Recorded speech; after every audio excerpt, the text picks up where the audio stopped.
Hey, this is Travis, and I hope that's you out there. Welcome back for another Email Mojo Dojo. Just, we'll say quick housekeeping. We've got quite a bit of stuff that we want to cover today, but the main highlight is this is officially a catch-up week. So this actually won't go into the modules, but as I normally do, I have conversations and look where everybody's at, and we are going to be talking about OfferMojo and Wallet Lube today. So it's not like a hodgepodge. It's very, very important topics. But the good news, if you're a little bit behind where you want to be, is there's no homework this week. This will give you a chance to catch up.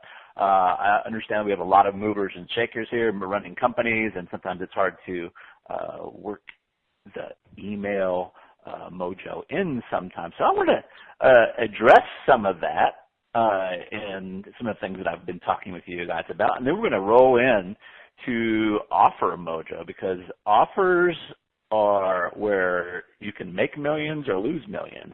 Offers are where it's going to make your business easy or make your business real, real hard, trying to convince people and put bigger funnels together. And if your offer's not working with the bare minimal amount of convincing and persuasion, usually adding more convincing and persuasion isn't going to help things. So really important topic. I don't want anybody to think this because this is a catch-up week, that it's not an important topic. So I just wanted to kind of put that into perspective for you. These, kind of what we're going to be going over is 15, 20 years of experience on me seeing lots and lots of different offers, and even one that looks beautiful and looks like the ones that would work, and they fall flat. What's happening and what's going on there. So I made a lot of distinction with offers. So we're going to kind of go through some of these in bullet points. We'll take them. I've got several notes. I've got just notes. I have a don't forget file, and I have an irresistible offers file that as I learn different things, I put stuff into this file. So we've been going over that today. But I want to kind of offer some service to you or serve you folks kind of where you are on this path here. In Email Mojo. So I know we have a lot of dads here, or we probably taught our children how to do things, or if you're not a dad, we may have had some younger brothers and sisters. Probably all of us at one point has taught somebody how to do something. And let's just take bike riding for an example. So we want to teach our little guy how to ride a bike.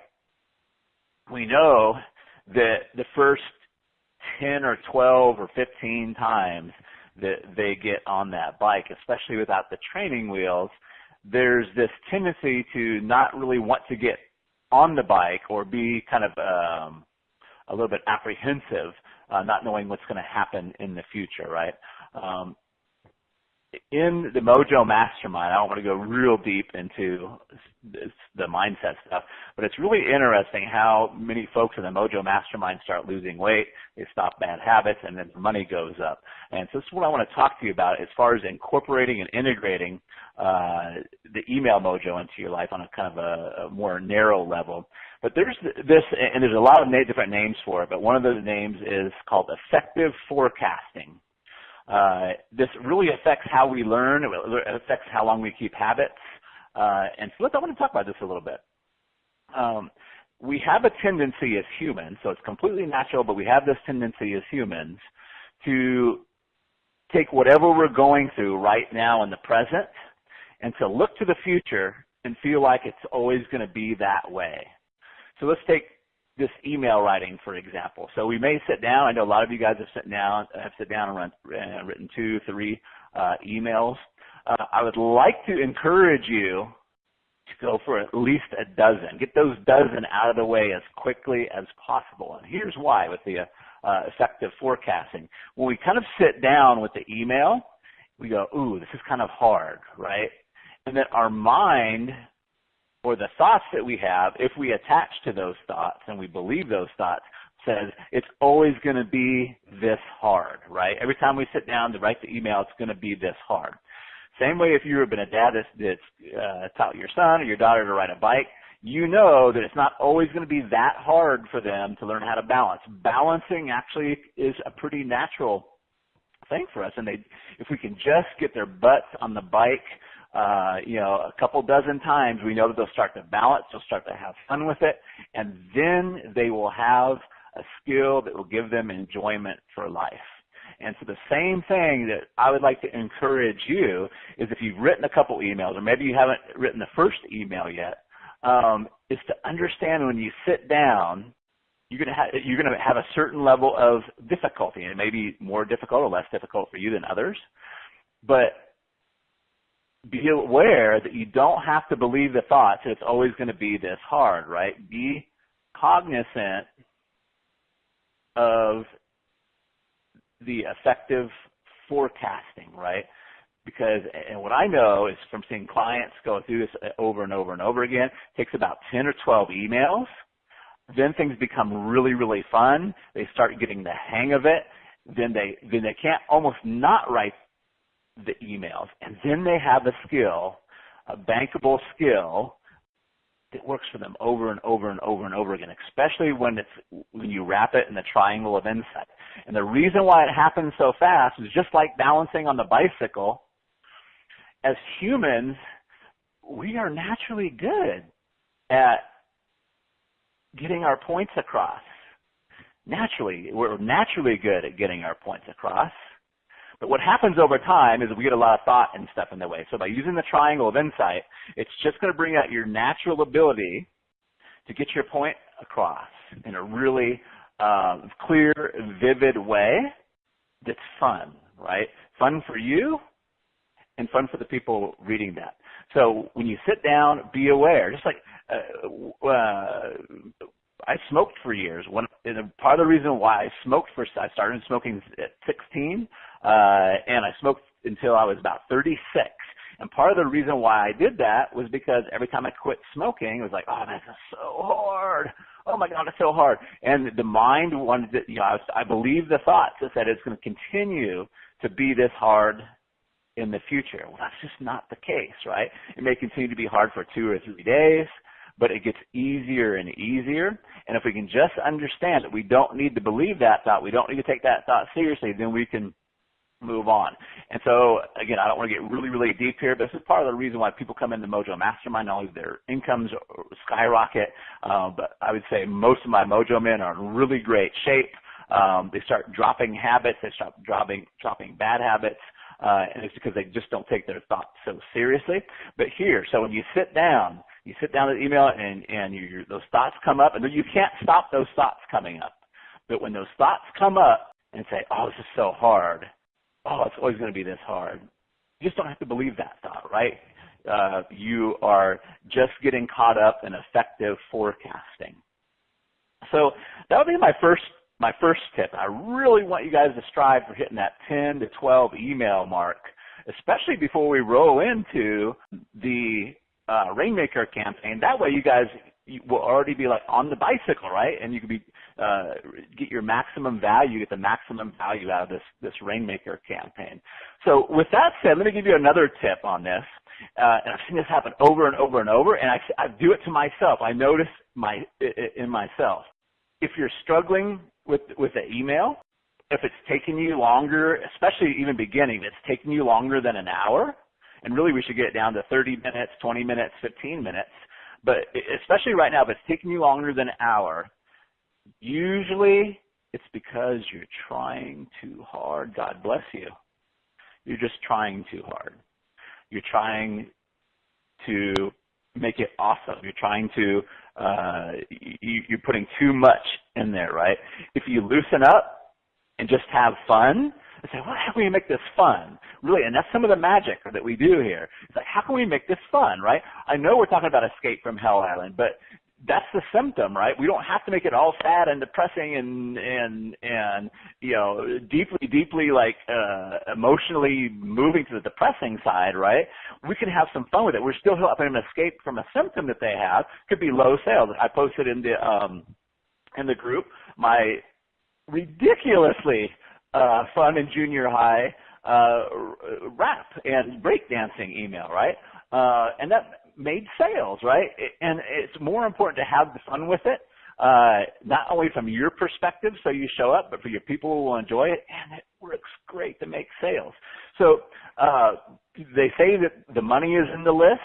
I also say the fun is in the list, right? So just kind of relax, get yourself into a fun state, not a real serious, overly serious, like, oh my gosh, I've got to make this, got to make these words so awesome. And part of what we're going to be talking about today, in a deeper level, is it's all about the offer.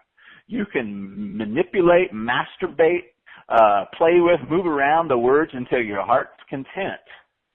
But if your offer is not matching what they want, it's not going to work, right?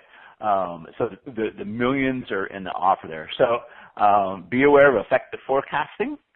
Have some fun. It's more important just to have some fun. Here's a little trick that I've done with some folks, and this is more the really, really hard cases. Just write the email. Don't force yourself to have to send it out. Just say, hey, I'm going to bang this out. Set a clock, set it for 30 minutes, and just bang out the email.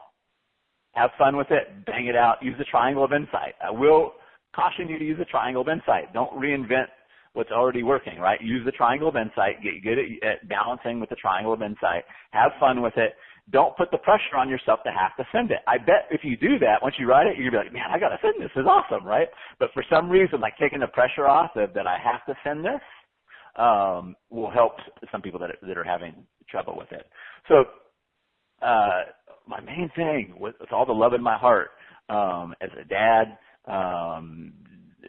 teaching somebody how to ride a bike or anything like that, is to keep putting your butt on the seat. It won't always be this hard, and if you do it 10, 12 or so times, everybody's a little bit different, right? You're going to have this magnificent skill that not only is enjoyable, that will serve you very, very well financially.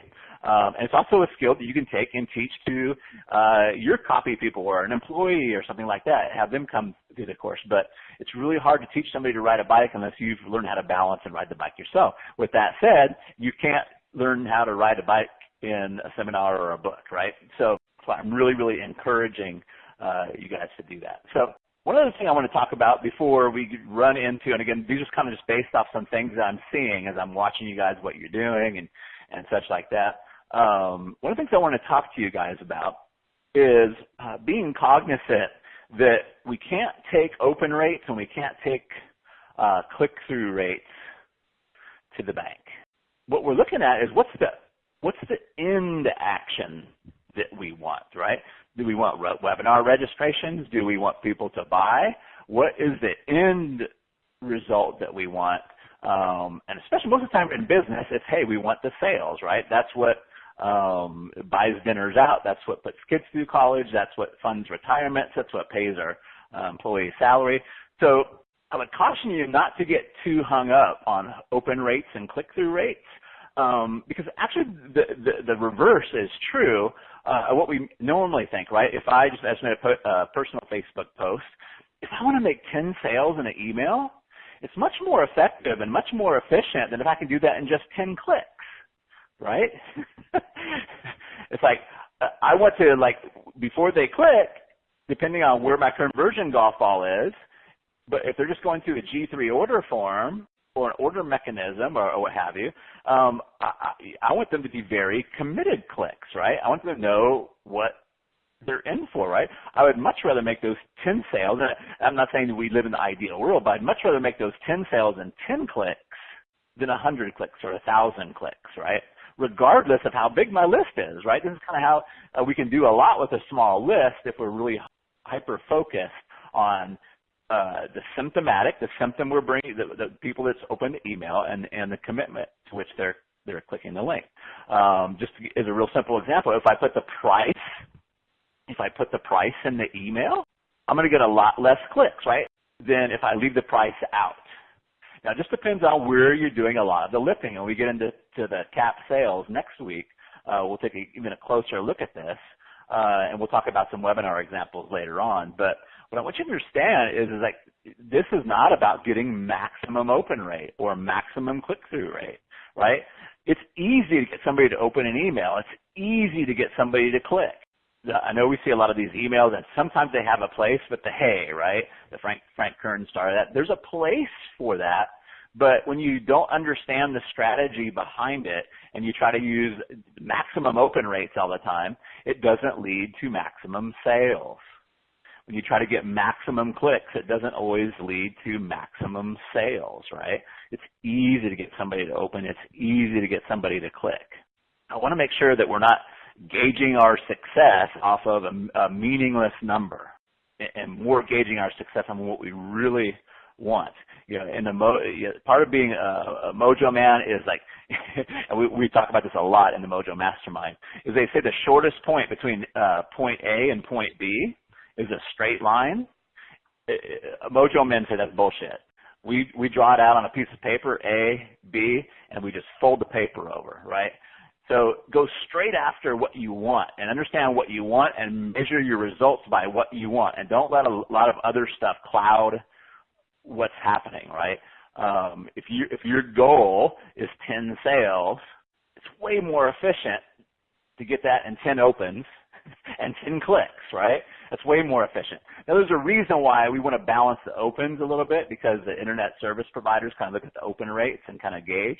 But if you guys follow just what I'm showing you guys here, symptomatic subject lines, right, and use symptoms, escape from hell, entrance into heaven, or for the best of both worlds, to combine those both in the subject line, the subject lines will be just fine, but those people will be really, really committed coming in. And then we want to look at what is it we're trying to get them to do.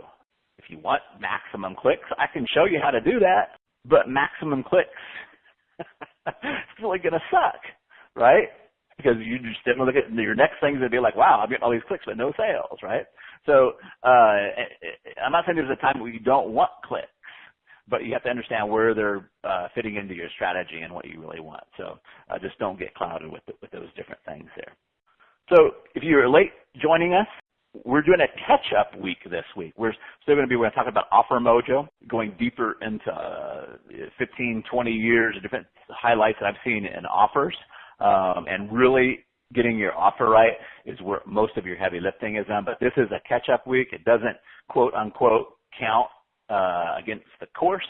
But I know some people are doing awesome, right? But you guys are all movers and shakers and got a lot of things going on with the employees. So I wanted to give you guys a chance without a lot of homework where you can get your G3 order forms done and also dial in some of this stuff that we're going to cover on offer. So let's do a little recap because this fits in perfectly for the offer. So if you remember from last week, we had Pat on Hell Island. And Pat is our prospect, and Pat wants to get off Hell Island and go and make it over to heaven. But Pat's stuck on Hell Island because there's obstacles in between Hell Island and Heaven Island. Pat has probably tried to take a few different routes or a few different options. Maybe the blueprint salesperson sold Pat a blueprint, and she bought it. But obviously it didn't work because she's still on the island, right? So why didn't that blueprint work? We want to figure these things out. Why didn't that blueprint work? Maybe it was logistical, right? Well, the blueprint didn't work because the blueprints call for bamboo, and I don't have bamboo on my island, right? Maybe she hired a swim coach, right? She's like, well, as good as swimming as I can do, I'm not going to be able to outswim the sharks, right?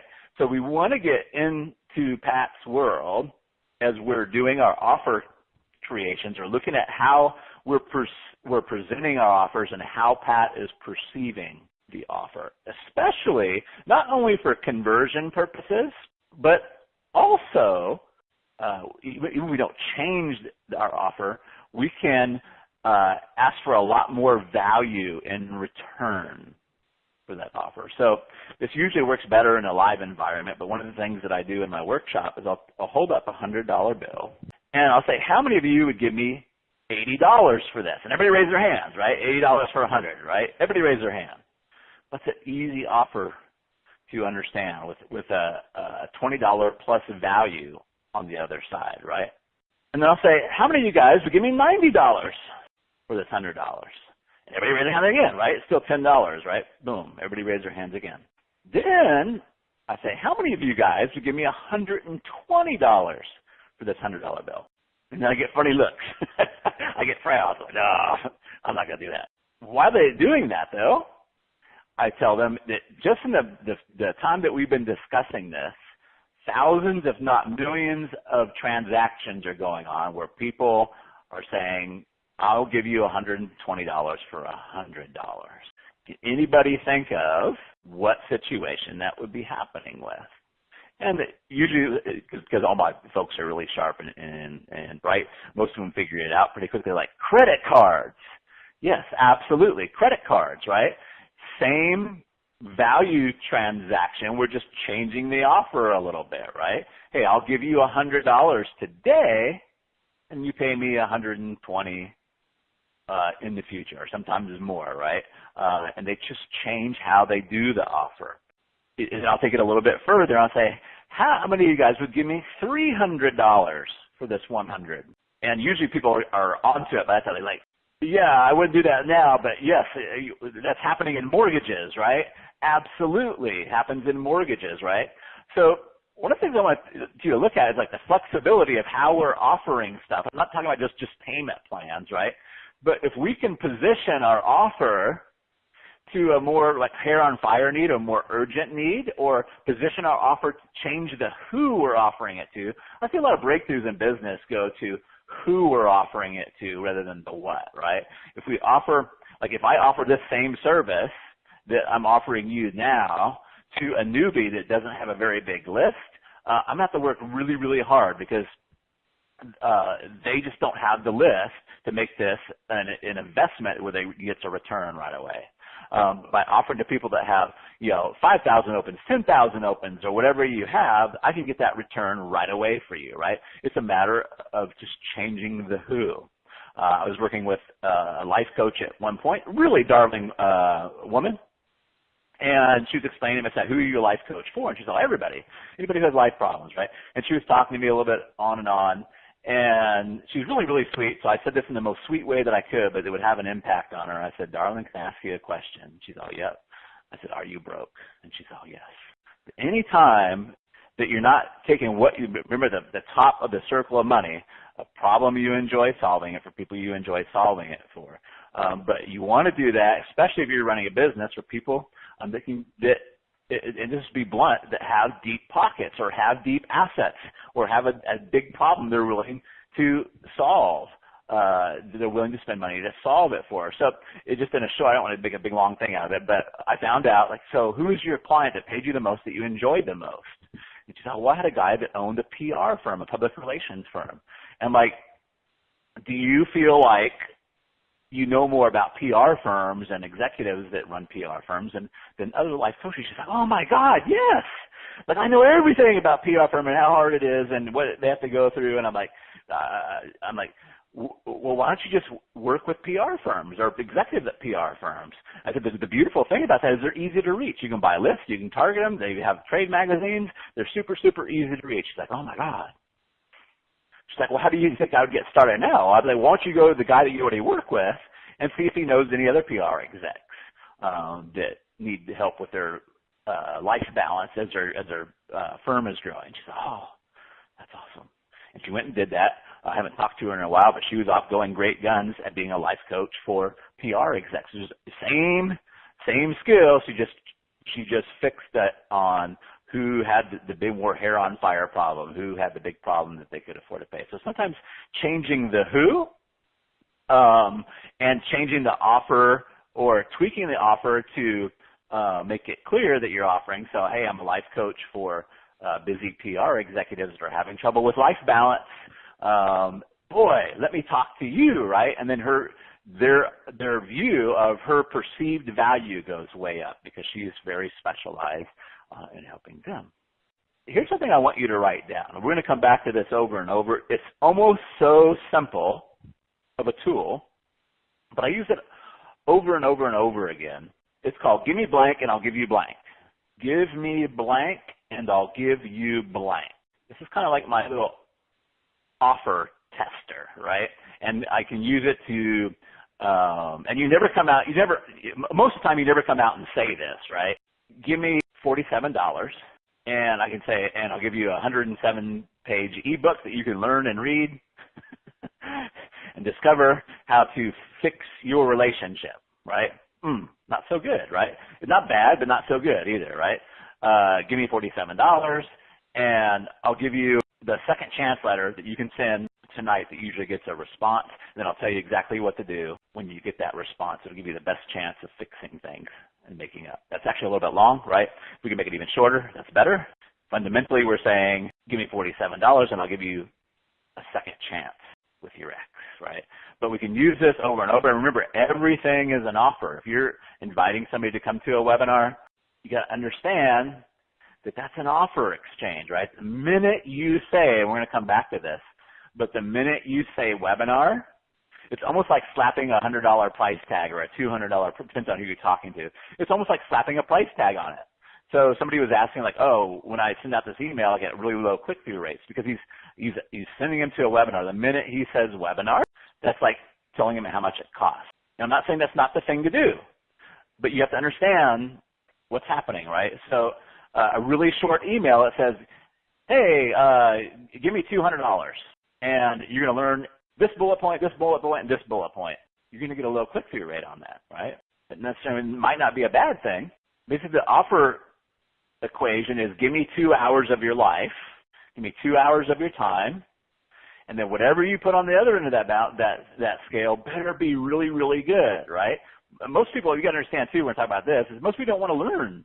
That's not the thing that's going to make them, they don't want to learn. They want a result. What's the result? How is their life going to be different? What's the result in their life going to be like after they come to the webinar? That will help push up your click-through rate. Typically, it's going to take more time, more words to get that across, right? So you might have a little longer email. So you can either have a short, we're kind of getting ahead of ourselves, but you can have a short email that doesn't talk about webinar, and then when they click, and they take them to the page, you better sell the crap out of that too, why they should invest 2 hours with you. And again, you want to use the triangle of insight. But give me blank, and I'll give you blank, right? Give me a click, give me an open, and you're going to get this. That's what our subject line is, basically the proposition, right? But I use this over and over again as a tool to like, how does this sound? Give me $6,000 and I'll give you X. That's not bad. Give me $6,000 and I'll give you Y. A little better. Give me $6,000 and I'll give you Z. Not so good, right? So I want to give you guys that tool. I use it over and over and over again is give me blank and I'll give you blank. So let's talk about some offer distinctions. Guys, this will save you months, if not years of frustration and not understanding why the sales isn't happening. A lot of people come to me, it's like, hey, look at my copy, right? And 99 times out of 100, and I'm not being extreme, it's not about the copy, it's about the offer. And here's what can go wrong with the offer. So in the relationship space, there's a lot of great products and a lot of great VSLs and different sales mechanisms out there. But it always makes me a little sad for people when I can tell they spend a lot of money, and a copywriter that has spent a lot of money in the production value of their video, and then I see them make these offer mistakes that totally kill it. Like, everything can sound so good, and they can be hitting all the right buttons and the right points, but these are where the offer just fundamentally is off. So one of the biggest things that I see, and Eugene Schwartz talks about this in Breakthrough Advertising. Let's look at it's a woman that wants a better relationship with her guy. We'll just keep it simple. She wants a better relationship with her guy. If the general offer is, hey, I'm going to show you how to have a better relationship with your guy by changing something inside yourself, you're really going to squash your conversions, decimate them. But if the offer is, I'll help you have a better relationship by changing something outside of herself or by giving her a tool and changing something outside of herself, you see your conversions do a lot better, like multiple times. So like right now I'm working on a weight loss offer with somebody, and the person we're helping is women with health problems. And this is perfect from an offer perspective because we can say, hey, if you have fibromyalgia, or hey, if you have a lower back pain, that's what's keeping you off the treadmill. That's what's keeping you in pain, which makes you want to eat. And so it's something that we can place outside of themselves. Now, we have to be careful when we do this, that we're still going to be, remember that in the circle of money, there's the delivery, right? We have to be careful when we do this, that we're not just selling some push-button solution, right, we're really great on the sales side, but it doesn't deliver once they come in. But what you've got to understand that the more you say, hey, you're going to have to change something inside of yourself, the harder that conversion is going to be. Now, some of these guys, just so you know, just so we're on the other side of the coin, some people really master this, right? Like P90X or the insanity workout. It's like, we're going to make you work so hard, you're going to sweat your gonads off, you're going to be so sore, but if you can stick through it in 12 weeks, you're going to make this, right? So you can't go halfway, right? That's the big key. It's like you either put it outside of themselves or you got to go hard. You got to go real hard on, they're going to have to go hard, right? But you're basically going to be taking those people that are willing to face that inner challenge. So here's just something like, how do we put this into context? Well, give me a really example. I call this the S trick, the S, as in the letter S. I call it the S trick. So when we're doing subject lines, think about this. What if we had a subject line, convert clicks into sales? And then think about this if we add one S, convert clicks into sales. Or another subject line, put Prince Charming in your pocket, or puts Prince Charming in your pocket. By adding that S gives a psychological positioning of it's, hey, I don't have to do it. It's something outside of myself, right? And you won't notice a bigger open rate, but what you will notice is when you talk about something outside of themselves, what Eugene Schwartz calls a mechanism, when you talk about a mechanism and how the mechanism is going to do a lot of work, how the mechanism will take a lot of the weight off of them, then you're going to notice your conversions skyrocket. Especially if you've been saying, hey, you have to change yourself. So in your offers, look at yourself. This is why done-for-yous do so great, right? This is why done-for-yous just kick butt, right? It's because there's no, hey, they're just going to do it for me. I'm going to get this result. I can't screw it up. That's really what it is about them being afraid of screwing it up. This next one, I'm going to try to give credit where credit's due as I go through these. But this next one, man, whew, this is a big one for me. It's hard to get down to the ideal, but we really need to focus on, especially when we're making our offers and even presenting them, what's the one thing they must believe in order to purchase. If they have to believe two things, you're going to have less conversions. If they have to believe three things, you're going to have less conversions. If they have believe four things, now you're talking almost non-existent conversions. I just did a land investing offer. I think I might have mentioned it to you briefly. But the one thing that they had to believe, the one thing that it keyed on, it was actually two things, but it was the big thing, it was a big holdup, was that they could buy land for under $1,000. Because it was the thing, and it was the magic that makes the system work, because that's what he's so genius at. He's got a whole file cabinet. He's done over 5,000 land deals. He does them over $1,000. But he's really good at finding motivated sellers, people that don't even want the land, and getting for under $1,000 a piece. He's also really good at selling them. So that's kind of the second part. But the second part was really easy to get across because they could sell them on Craigslist. There's literally like 1,000 different land sites that can sell them on. But the key is in buying it cheap, right? So that was the one thing that we had to get them to believe, had to show them, demonstrate to them that they could really buy this land for under $1,000. That was the one thing. Amazing selling machines. Remember we were talking about Pat. I think we were talking about this before. Pat wants to own her own business or his own business. Pat wants to live the laptop style lifestyle, whatever the dream is, right? But the big thing stopping them is traffic. I can't figure out this traffic thing, right? That's what made it such a beautiful offer, a very lucrative offer, is, hey, now you don't ever have to worry about traffic. Amazon's got all the traffic you'll ever need. So now you can stop worrying about the traffic. Of course, there's other things for them to worry about, but they don't know that at the time. But it's been working really, really well. It's kind of caused a whole little revolution, right? But what's the one thing they must believe? If there's 3 or 4 things they must believe, you need to reposition your offer or add bonuses or somehow tackle that, make your offer even simpler will work better. But what's the one thing they must believe? And realize that every time that you add something that they must believe, that you're going to take away from your conversions. One way I look at figuring this out, this is another little tool that you can plop in for that one thing they must believe, is you want to use this as a template when you're looking through objections, when you're looking through, we're going to talk about chat box and stuff, or when you're having a talk with them, is I can't do this because blank, right? What is it that they're saying they can't do this because of, right? That's the obstacle in their way. I can't do this. That says I can't make this raft because there's no bamboo, right? There's no bamboo on my island, right? That'd be, and if you know that she has palm trees, then you would easily say, here's how to make a raft out of palm trees or palm fronds that's shark proof, right? If she's worried about the sharks, so that you got to position that offer, right? I can't do this because. Here's another biggie. I was kind of already onto this, but Perry Belcher puts it so distinctly. We want to sell bolt-on opportunities. What does that mean? When I sell Email Mojo, or I'm working, I see a lot of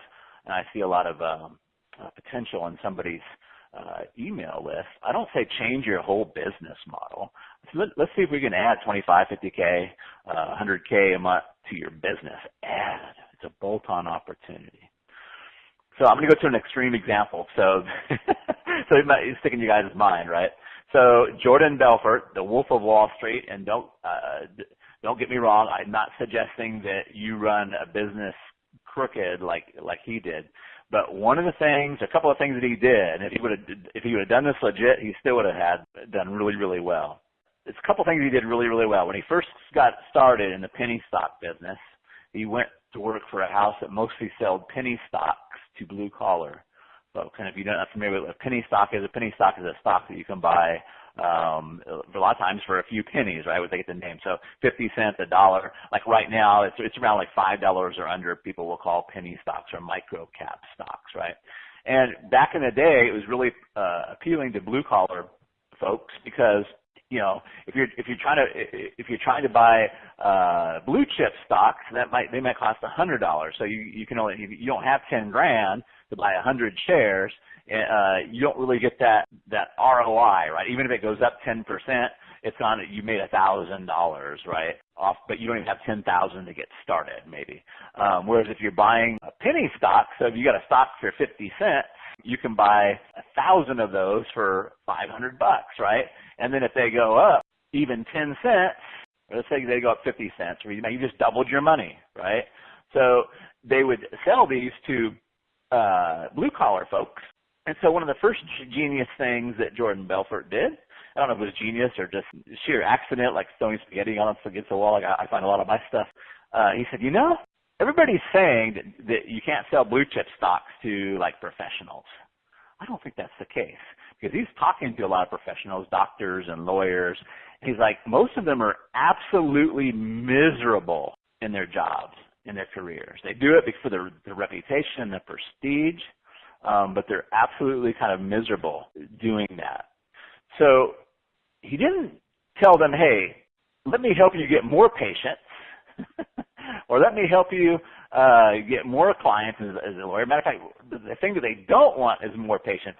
More patients is more headaches, right? And I see this a lot. I know people successful at it, but for every the successful one, you probably don't see all the ones that are washing out. But by and large, my experience is most of these doctors and dentists don't want more clients. That's more headaches. But Jordan Belfort said, oh man, if I can show them, how penny stocks can help them make an extra 6 figures, that's a great add-on, right? And it's respectable, right? It's very, very respectable to be sitting around the country club along with your doctor buddies and doctor friends talking about some new stock that you invested in that skyrocketed, right? Makes you look intelligent, right? But it was an add-on. They didn't have to do anything different in their lives other than just buy this opportunity, right?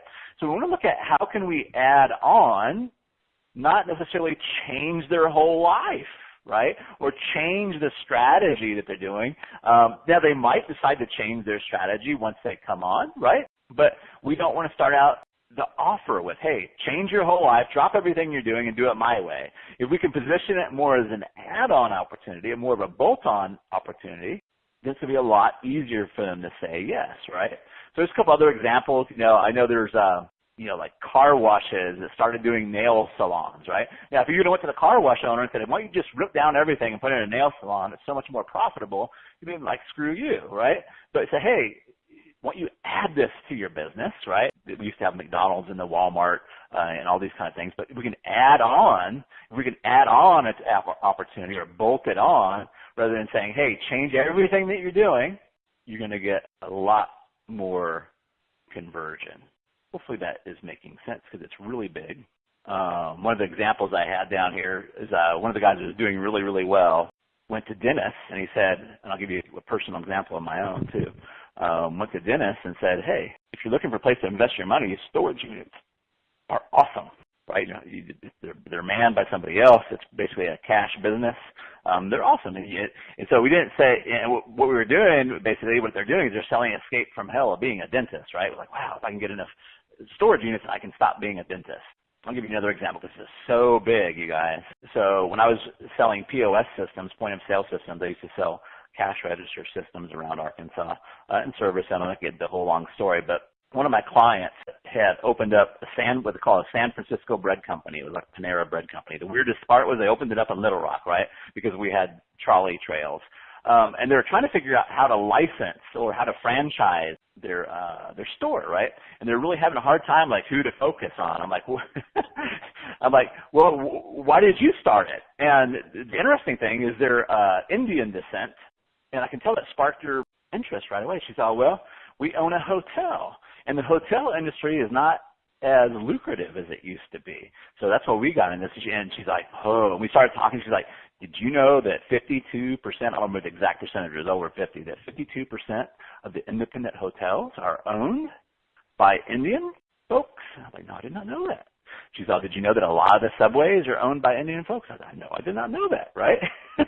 I'm like, well, there you go. That's where you focus on, right?